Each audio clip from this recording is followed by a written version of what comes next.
آپ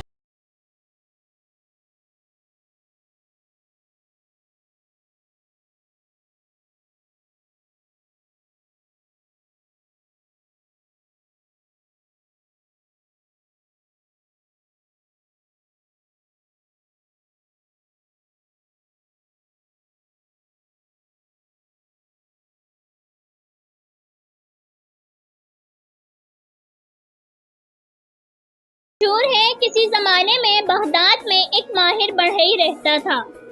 عمر کے آخری حصے میں اس نے ایک خوبصورت ممبر بنایا۔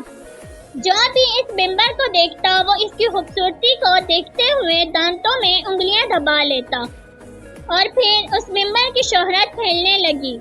اتنی پھیلی کہ بغداد میں آنے والے ہر امیر شخص اس بڑھئی سے کہتا کہ یہ ممبر مجھے فروخت کر دو کہ میں کسی مسجد کو عطیہ کر دوں گا۔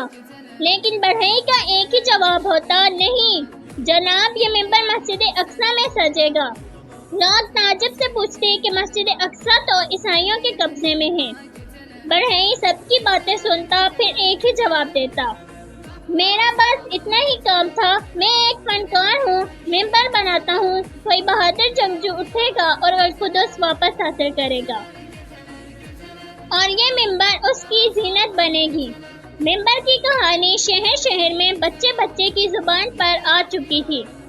پھر یہ کہانی 6 یا 8 سال کے بچے نے سنی، مگر وہ ممبر کی خوبصورتی سے زیادہ اس کے بنانے والے کے جذبے سے متاثر ہوا، اور پھر 40 برس بعد وہ ممبر اسی بہادر کے ہاتھوں سے مسجد اقصی میں نصب کیا گیا، جسے لوگ آج صلاح الدین ایوبی کے نام سے جانتے ہیں۔ صلاح الدین ایوبی کی پیدائش سن 1138 عیسوی کو کردستان میں ہوئی۔ آپ نسلاً کرد تھے۔ آپ کے والد کا نام نجم الدین ایوب تھا، جو کہ قلعہ تکریت کے حاکم تھے۔ صلاح الدین ایوبی کا بچپن اور جوانی کا ابتدائی دور دمشق اور بائبک میں گزرا۔ آپ نے بائبک کے دینی مدرسوں اور دمشق کی جامع مسجد میں تعلیم حاصل کی۔ 25 سال کی عمر تک سلطان نے گمنامی مگر پاکیزہ اور بےداغ زندگی گزاری۔ ابتدا میں سلطان نور الدین زنگی کے ہاں ایک فوجی افسر تھے۔ سلطان صلاح الدین مصر کو فتح کرنے والی فوج کا حصہ تھے۔ اس فوج کے سپہ سالار آپ کے چچا شیر کوہ تھے۔ مصر فتح ہو جانے کے بعد صلاح الدین مصر کے حاکم مقرر کر دیے گئے، اور 570 ہجری میں انہوں نے یمن بھی فتح کر لیا، اور پھر نور الدین زنگی کی وفات کے بعد سلطان صلاح الدین ایوبی حکمرانی پر فائز ہوئے۔ سلطان صلاح الدین ایوبی کی زندگی کا ایک اہم مقصد یہ تھا کہ بیت المقدس کو عیسائیوں سے آزاد کرایا جائے، وہی بیت المقدس جس میں رسول اللہ صلی اللہ علیہ وآلہ وسلم نے تمام انبیاء کرام کی امامت فرمائی، اور جہاں سے آپ عرش تک تشریف لے گئے۔ دراصل بیت المقدس تاریخی شہر جیروسلم میں موجود ہے۔ اسے حضرت عمر ابن خطاب نے 63 عیسوی میں فتح کیا تھا۔ اس کے بعد سے جیروسلم اسلامی سلطنت میں شامل ہو گیا۔ اسلامی سلطنت روز بروز مضبوط ہوتی چلی گئی، اور جیروسلم مسلم ثقافت اور اسلامی شہر میں تبدیل ہو گیا۔ لیکن مسلمان خلیفہ نے تمام مذہبوں کے ماننے والوں کو بیت المقدس میں آ کر طواف اور زیارت کرنے کی اجازت دے رکھی تھی، اور یہ بھی اعلان کیا گیا تھا کہ اگر یہودی اور عیسائی جیروسلم میں کچھ دن قیام کرنا چاہتے ہیں تو اس کی بھی انہیں اجازت ہے۔ لہٰذا انہوں نے بیت المقدس میں گانا بجانا اور رقص کرنا شروع کر دیا۔ اس وقت اسلامی ریاست سیلجوق ترک کے ہاتھوں میں تھی، لہٰذا سیلجوق نے عیسائیوں سے گزارش کی کہ وہ بیت المقدس کے تقدس کا خیال کریں اور اس مقدس شہر کا احترام کریں، ورنہ ان کے خلاف سخت اقدامات اٹھائے جائیں گے۔ اسی دوران ایک عیسائی راہب پیٹر نے من گھڑت کہانیاں لوگوں کو سنائی اور عیسائیوں کو اس بات کا یقین دلایا کہ مسلمان ان پر ظلم اور تشدد کر رہے ہیں۔ اس نے اپنے ساتھیوں کے ساتھ برٹن، جرمنی، اٹلی، یونان اور تمام بڑے بڑے یورپی ممالک کا سفر کیا اور عیسائیوں کو مسلمانوں کے خلاف اکسایا۔ لہٰذا سن 1095 عیسوی میں عیسائی پوپ نے فرانس میں ایک کانفرنس منعقد کی، جس میں عیسائیوں پر زور دیا گیا کہ وہ اٹھ کھڑے ہوں اور یروشلم کو مسلمانوں سے آزاد کروائیں۔ انہوں نے اس جنگ کو مقدس جنگ کا نام دیا۔ اس دوران یورپ میں افواہ پھیلا دی گئی کہ حضرت عیسیٰ دوبارہ نازل ہو کر عیسائیوں کے تمام مسائل کا خاتمہ کریں گے، لیکن ان کا نزول اسی وقت ہوگا جب یروشلم کا مقدس شہر مسلمانوں کے قبضے سے آزاد کرا لیا جائے گا۔ اس افواہ نے عیسائیوں کے مذہبی جوش میں بے پناہ اضافہ کر دیا۔ عیسائی مذہبی رہنماؤں نے اس بات کو عام کیا کہ اگر کوئی چور بدمعاش کردار بھی اگر بیت المقدس کی زیارت کرے گا تو وہ جنت کا مستحق ہوگا۔ لہٰذا اس عقیدے کی بنا پر ہر طرح کے لوگ بیت المقدس آنا شروع ہو گئے۔ اس جنگ میں 10 لاکھ صلیبیوں نے حصہ لیا، لہٰذا عیسائی فوج جتھوں کی صورت میں یروشلم کی طرف بڑھنے لگی۔ یہ لوگ جس ریاستوں سے گزرتے، مزید عیسائی قبیلوں کے لوگ ان سے آ ملتے، اور اس طرح ان کی تعداد مزید بڑھتی چلی گئی۔ تقریباً پورا یورپ ہتھیاروں سے لیس پورے جوش کے ساتھ یروشلم کی طرف بڑھ رہا تھا۔ جب یہ لوگ یروشلم پہنچے تو سلجوق فوج سے ان کا سامنا ہوا، لیکن 40 دنوں کے بعد سلجوق نے ہتھیار ڈال دیے۔ عیسائی حملہ آور یروشلم میں داخل ہو گئے اور مسلمانوں کے خون سے ہولی کھیلی گئی۔ تاریخی کتابوں کے مطابق یروشلم کی گلیاں ٹہنوں تک خون میں ڈوبی ہوئی تھی۔ پورے شہر میں مسلمانوں کی لاشیں بکھری پڑی تھی۔ بربریت کا یہ عالم تھا کہ مسلمانوں کو ان کے گھر کی چھتوں سے نیچے پھینک دیا جاتا تھا اور انہیں زندہ جلا دیا جاتا تھا۔ تاریخ میں ایسی ظلم اور بربریت کہیں دیکھنے کو نہیں ملتی۔ مسجد مسلمانوں کے خون اور کٹے ہوئے اعضاء سے بھری پڑی تھی۔ 8 دنوں کے اس محاصرے میں تقریباً 60,000 مسلمان قتل کیے گئے۔ شہر کو فتح کرنے کے بعد عیسائیوں نے پوپ کو یہ خبر سنائی کہ ہم نے شہر فتح کر لیا ہے اور ہم نے مسلمانوں کا ایسا خون بہایا ہے کہ جب حضرت سلیمان علیہ السلام کی عبادت گاہ میں داخل ہوئے تو ہمارے پاؤں مسلمانوں کے خون میں دسے ہوئے تھے۔ یروشلم پر عیسائیوں کے قبضے کے بعد پوری دنیا پریشان تھی، لیکن خلیفہ اتنا کمزور تھا کہ کچھ نہ کر سکتا تھا۔ جلد ہی یروشلم پر قبضہ کرنے والے عیسائی فوج کو پورے یورپ کا سہارا مل گیا اور انہوں نے فلسطین، شام اور اردن کے علاقوں پر بھی قبضہ کر لیا، جہاں بے دریغ مسلمانوں کا قتل ہوا، اور طرابلس میں مسلمانوں کی اس عظیم لائبریری کو جلا دیا گیا جہاں فلسفہ اور سائنس کے موضوعات پر تقریباً 19 لاکھ کتابیں موجود تھیں۔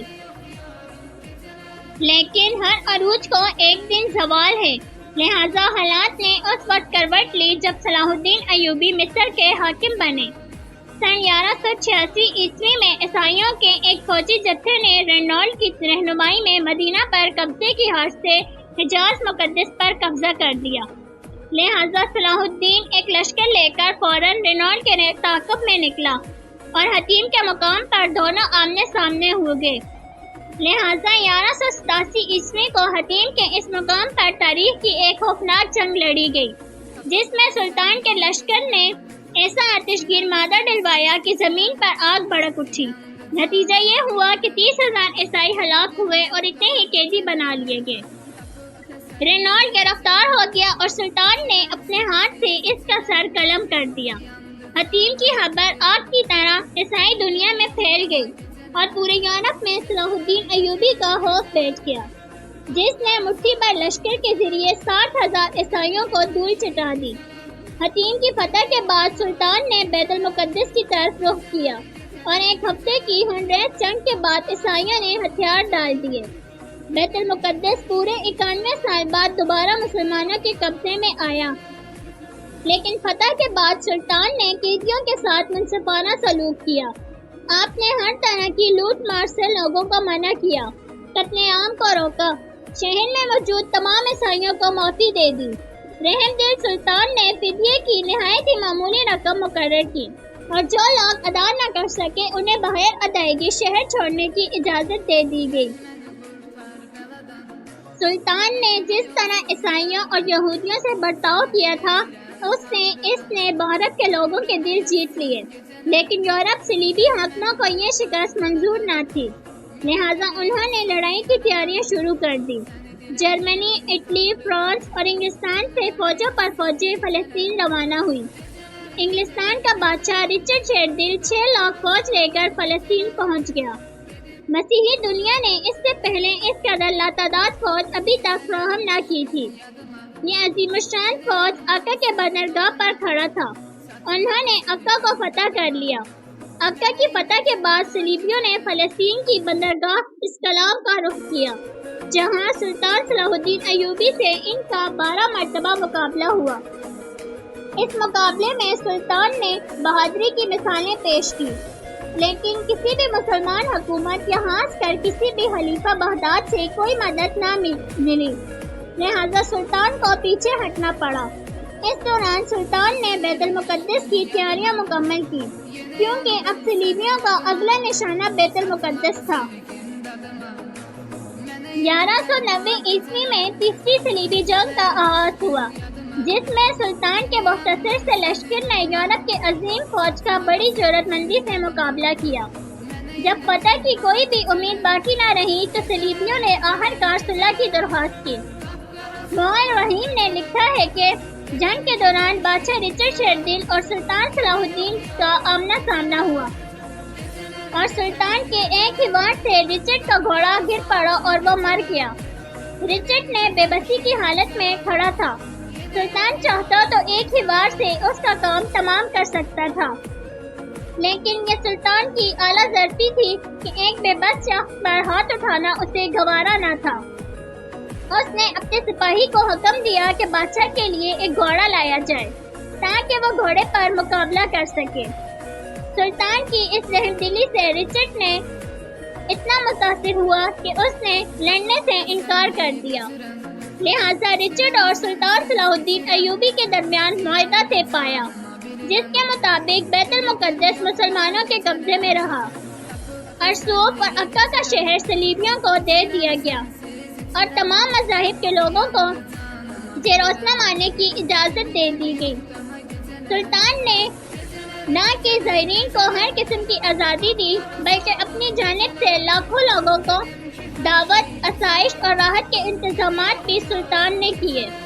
سلطان کا غیر مسلموں سے سلوک عین اسلامی تعلیمات کے مطابق تھا، اور یہ اس بات کا ثبوت ہے کہ اسلامی حکومت میں غیر مسلموں کے حقوق بھی اسی طرح محفوظ ہیں جس طرح مسلمانوں کے۔ اپنی تمام تر فتوحات اور سلطنت کے باوجود سلطان صلاح الدین نے انتہائی سادگی اور فخر کی زندگی گزاری، اور 5 امیر ترین سلطنت یعنی ایران، یمن، حجاز، شام، مصر کا مالک ہونے کے باوجود ان کا اپنا کوئی گھر نہ تھا۔ پوری زندگی عام سپاہیوں کا لباس پہنا، ان کے پاس کوئی جائیداد تک نہ تھی، پوری زندگی حج کی تمنا میں گزارتی، مگر مالی تنگی اور غربت میں آپ کو اتنا موقع نہ دیا کہ بیت اللہ تک کا سفر کر پائیں۔ سن 1193 عیسوی میں 55 سال کی عمر میں آپ کی وفات ہوئی۔ وفات کے بعد آپ کے گھر سے صرف 47 درہم برآمد ہوئے، جس رقم سے ان کی تدفین تک نہ ہو سکتی تھی۔ آپ کے کفن دفن کے تمام اخراجات دمشق کے قاضی نے اپنی جیب سے ادا کیے۔ آج وہی سرزمین شام، سرزمین قدس، جہاں مسلمانوں پر مظالم کے پہاڑ توڑے جا رہے ہیں، یہ سرزمین پھر سے ادھر ادھر نظر دوڑا کر کسی صلاح الدین ایوبی کا انتظار کر رہی ہے۔ تمام امیدوں کے باوجود کسی سلطان کی آمد دکھائی نہیں دیتی۔ آج القدس بدقسمتی سے پنجہ یہود میں جکڑا ہوا ہے۔ آج سلطان کا مفتوح بیت المقدس یہودی تسلط میں کسی صلاح الدین کا منتظر ہے۔ لیل النہار کی کتنی گردشوں نے قبلہ اول کی آہو قرار سنی ہوگی۔ ظلم اور ستم کی یہ سیاہ رات اب بہت طویل ہو چکی ہے۔ صبح امید کی تلاش اب دم توڑنے کو ہے۔ گردش وقت کسی بڑھئی اور بچے کی تلاش میں ہے جو کسی ممبر کو بیت المقدس میں نصب کرنے کا ارادہ رکھتا ہو۔ اب اگر آپ کو میری ویڈیو پسند آئی ہے تو چینل کو سبسکرائب کریں اور ساتھ ہی بیل کے بٹن کو دبائیں تاکہ میری نیو آنے والی ویڈیو کا نوٹیفیکیشن آپ تک پہنچ سکے۔ میں آپ کو ملوں گی ایک نئی ویڈیو کے ساتھ، تب تک کے لیے خدا حافظ۔ ایک شعر یاد آیا، خودی کو کر بلند اتنا کہ ہر تقدیر سے پہلے خدا بندے سے خود پوچھے، بتا تیری رضا کیا ہے۔